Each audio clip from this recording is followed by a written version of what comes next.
Here we are in Adobe Premiere, and as with everything in Premiere, there is not really a one right way to do things, so the purpose of this video is just to show you how I approach this kind of edit. So we're here in an Orthodox Jewish wedding, and this was shot entirely by one camera crew. That does not mean that there was only one camera. There were more than one camera, but only one person operating those cameras.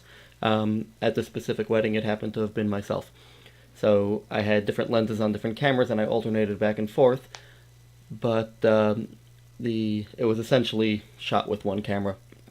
The goal here is to create something that's pleasing to watch, that will make people smile when they watch it, that will make people smile in 5 years when they watch it, and in 10 and 20 years they'll look back and they'll smile at things.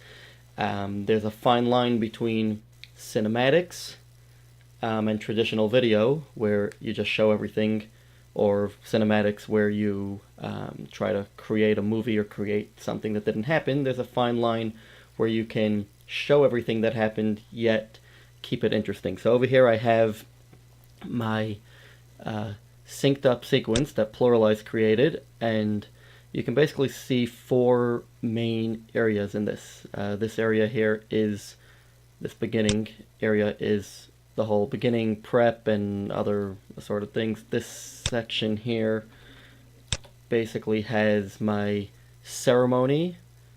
The Orthodox ceremony happens in two segments, so one little segment is here, followed by some shots of the guests, and then there's a second segment that shows up over here. And then you have your two dance sets. This whole area here, we were doing portraits, and there was a dinner reception. Beginning over here, you have your first dance set, and then over here you have your second dance set. And the unique thing at an Orthodox Jewish dance set is that it's not so much a romantic dance, it's a happy and joyful dance where the men and the ladies dance on two separate dance floors at the same time. So you'll have the bride dancing with her friends, and then across the room you will have the groom dancing with his friends. And as the video shooter covering this, I pretty much go back and forth. During the first few minutes I'll stand on a ladder somewhere in the middle and try to get as much of everything as possible. Try to get the parents on both sides, the siblings, the close friends. And in one of the things I do while doing this is I let the camera roll continuously. So I don't have to worry about the camera recording or not. I just go. I just need to aim at things and shoot it. It helps make sure that you actually get everything. So now we come to this point where we have these extremely long clips, and only a small portion of these long clips is actually going to be usable in the final edit. And we're going to use a subtractive editing technique, which is we're going to start with everything in the timeline, and we're going to pull out what we don't want. The idea of this is that Pluralize has synced up my band recording, which is in green on the bottom, with the respective video. So every spot of video lines up exactly with the audio recording, and I've actually muted the sound coming out of the camera. I'm only going to be listening to the sound that came from the band, and there's going to be numerous times throughout the edit where I need the video to remain in its proper place, and we're going to go into details of that soon. There are going to be many times we can move things around and the edit will still work, but there's going to be plenty of times where I need that video to be in its proper place on the audio track. With that said, we're going to begin. I'm going to skip the introduction and the grand entrance, at least for right now.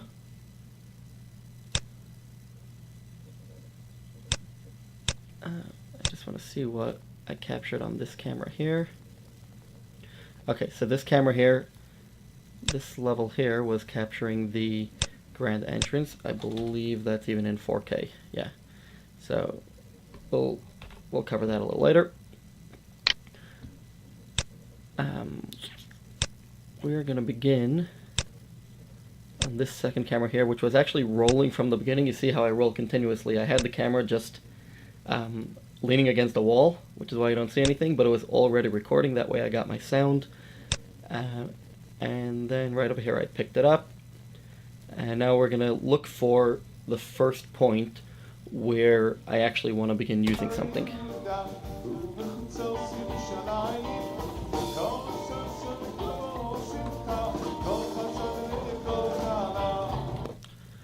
I just want to check if this was 4K or not. This was not 4K.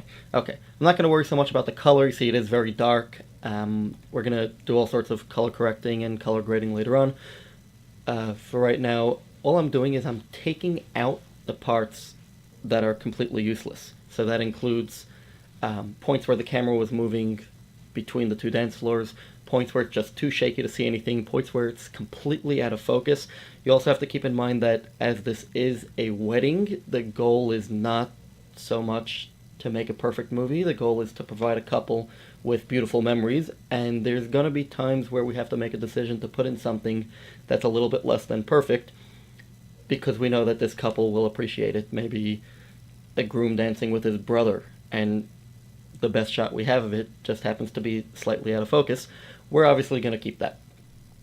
The most important thing with this style of editing, and what's going to make my version of editing work, is one specific thing, and that is when we make our cuts, every single cut needs to be on beat with the music.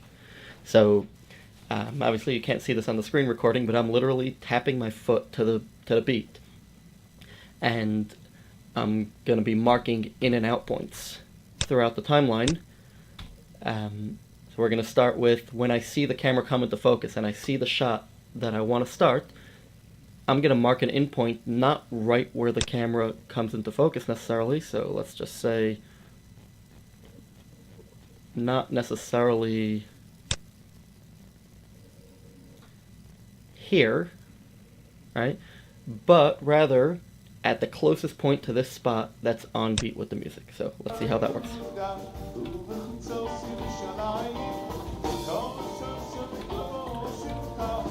Okay, so I've marked the in point, and now I'm going to let that roll. See, now I'm going to keep tapping the out point with my finger until there. So we're gonna double check. Right?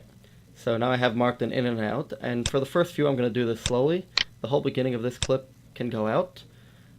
And now there's going to be another segment here where we're going to cut out.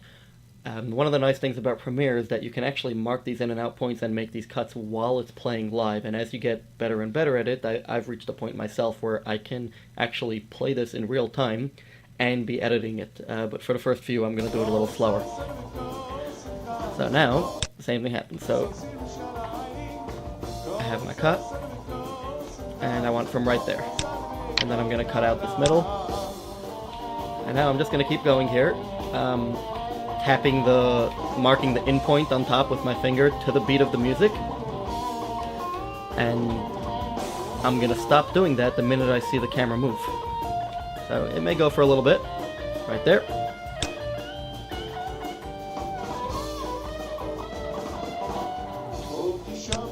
Right, now this middle section here can come out. But what I gained is I didn't just cut the point where there's a shot I want to use. I cut out the point where there's a shot that I cannot use. So this is subtractive editing. We started with everything, and we're literally cutting out what isn't going to be used, but I'm going to keep repeating this again and again. On beat with the music is going to make all the difference. What's going to happen later is I will be able to move any clip to next to almost any other clip. It's not a perfect system, but it will work very well where I can cut clips and move them around, and it will appear as if they're still dancing to the original music, despite the fact that I've moved them around within the timeline. Now, like I said before, for now we're keeping them lined up in the right place. We're just pulling out clips. We're not going to actually move anything around. But you'll see later on when we start actually assembling the final clip that we're going to be able to move things around, and you will not be able to tell in the final edit that the people were actually dancing to something else. So let's keep going for a few. Again, I'm just going to constantly be marking the endpoints. Now, the reason I use the endpoint and not the, the M button, the marker, is simply because I don't want to be left with... I'm continuously tapping this to the beat, and I'm just stopping to tap it when I find a point that I need to make a cut to.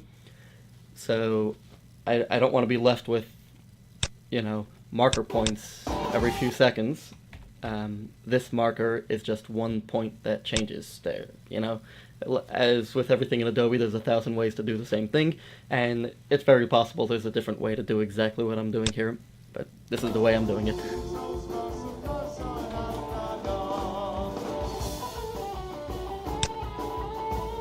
I apologize, we skipped a whole segment there.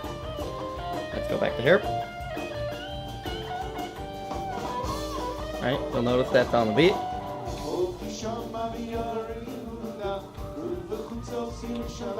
Alright, so I'm just resetting that endpoint, and again, I'm going to stop resetting it, and now I'm going to set it again, and again, this is always on the beat. I'm tapping my finger to the beat.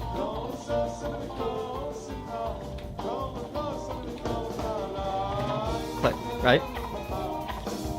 And over there I could stop. Now, you sometimes miss it, and you have to go back and do things again. Click. Click. Click. Click. 3, 4, click. Alright, okay, so over there I think I missed it. You see where my actual endpoint is, was already too late. So, because I was clicking a new endpoint, you can actually just do Control-Z, and my endpoint automatically goes back to the last on-beat click that I did. Again, this isn't a perfect system, but you can actually do this while the timeline is playing live. So once you get quick and efficient at this, it just moves quickly.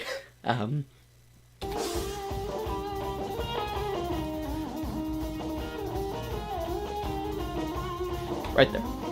Right. And we could cut that out. Again, I'm not moving around clips, just cutting out what I don't want. 1, 2, 3, 4, 1, 2, 3, 4, click, 2, 3, 4. Alright, moved around too much, I'm gonna cut out that section. Click, 2, 3, 4, click, 2, 3, 4, click, 2, 3, 4, click, 2, 3, 4. I'm gonna stop talking, but you'll be able to see me doing this.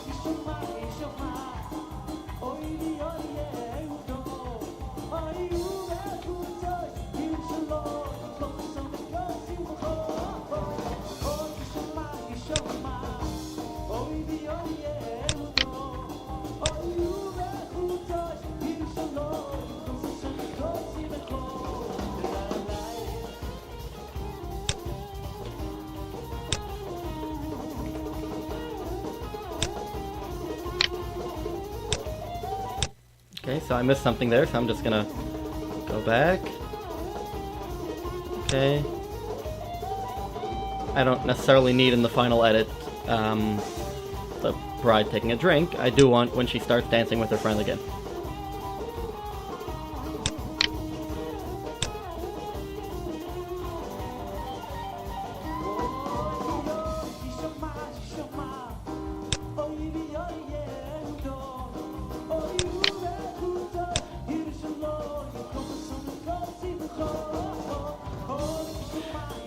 So if you're wondering during this specific wedding why the men appear so much more zoomed in than the ladies, it's just the way it worked out. I was using a super telephoto prime lens, sort of guessing before the dance started where the centers of the dance was going to be, and as I said in the beginning, I basically have a ladder set up at that point, and I try to guess what's going to end up being the center, but sometimes you're a little bit off. In this case, the center of the men's dance turned out to be a lot closer to where I was standing than the center of the women's dance.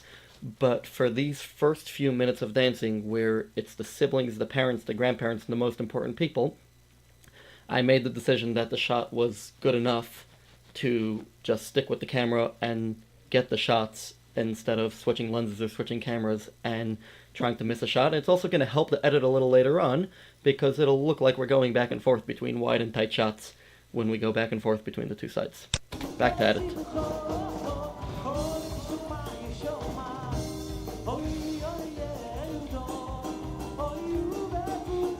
And we cut it.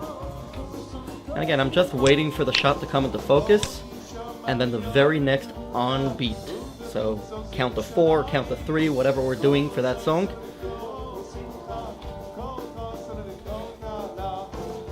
And that one was a little bit borderline, so I'm going to check. I go to that in point, and I just make sure that at that in point we are actually still in focus.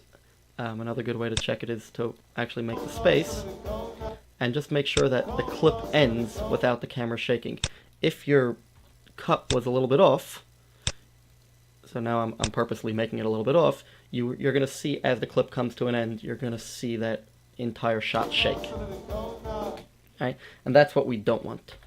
So we want that clip to end before the camera starts moving.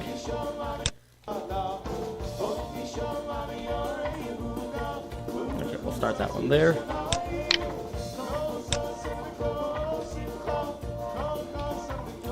That's a camera shake that I'm going to let go. It wasn't disturbing. So over here I was aimed at the kids. And then we sort of panned back to the center. And I'm going to let that go. Usually I cut out pans. But that one didn't really disturb me. So I'm going to leave that one in.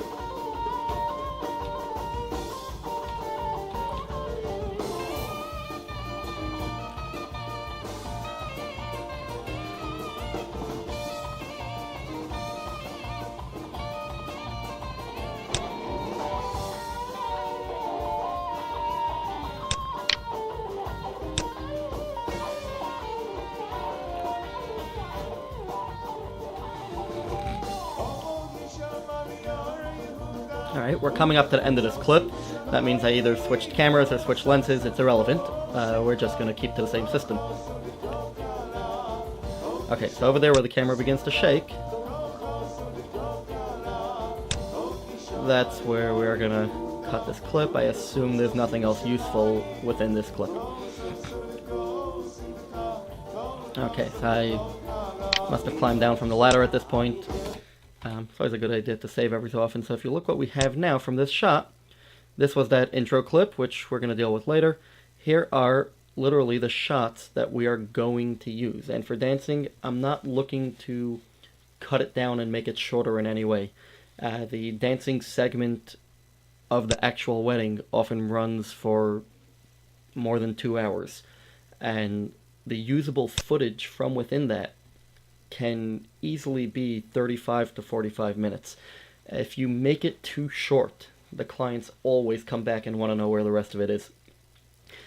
If you put everything in and they still complain that it's too short, so then you can explain to them that not everything is actually usable. But also it's really meant to be a memories video, and you know, if she danced with her mom for 25 seconds, so you know, maybe we don't need the full 25 seconds in, but in 20 years, she's going to pop that video in and watch her dancing with her mom, and she doesn't want to just see 3 to 5 seconds, as would be the typical cut points. In a highlight video, in a trailer, you know, a short film, you're going to cut it out, and you'll put the best 5 seconds, the best 7 seconds. For this, it's a memories video, and we're going to use other techniques to keep this video as interesting as possible without taking away from the fact that it's really a traditional wedding edit. At this point, I'm going to end this recording. The next recording is going to deal with special situations within cutting out clips. So we have times where I need to pay special attention to how the clips are cut out. But that'll be in the next video.